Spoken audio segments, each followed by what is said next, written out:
नमस्कार मित्रांनो, महाराष्ट्र शासन निर्णय या यूट्यूब चॅनलमध्ये मी आपले सर्वांचे पुन्हा एकदा स्वागत करतो।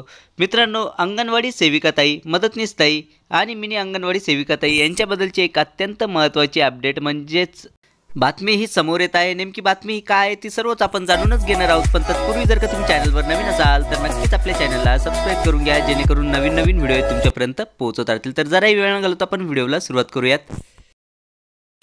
गेल्या 48 दिवसांपासून राज्यभरात अंगणवाडी सेविकांचं आंदोलन सुरूच आहे।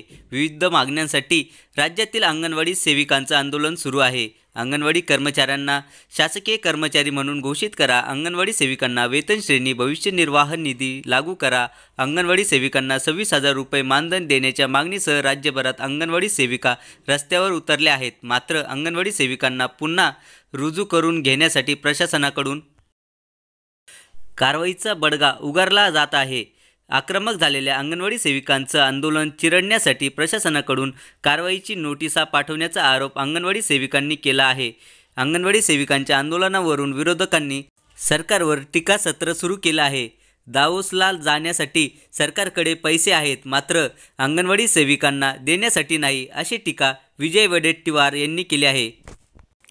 नेमकी सरकार ही अंगणवाडी सेविकाताईंबद्दल सकारात्मक विचार कधी करणार याकडे सर्वांचे लक्ष लागले आहे। चला तर मित्रांनो, याबद्दलची जी काही नवीन अपडेट येत राहील ती नक्कीच मी तुमच्यापर्यंत पोहोचत राहील। पण तत्पूर्वी जर का तुम्ही चॅनलवर नवीन असाल तर नक्कीच आपल्या चॅनलला सबस्क्राइब करून घ्या, जेणेकरून नवीन व्हिडिओ तुमच्यापर्यंत पोहोचत राहतील। चला तर मित्रांनो, भेटूयात पुढच्या व्हिडिओमध्ये अशीच एक नवीन अपडेटेड बातमी आणि GR सोबत। तोपर्यंत धन्यवाद।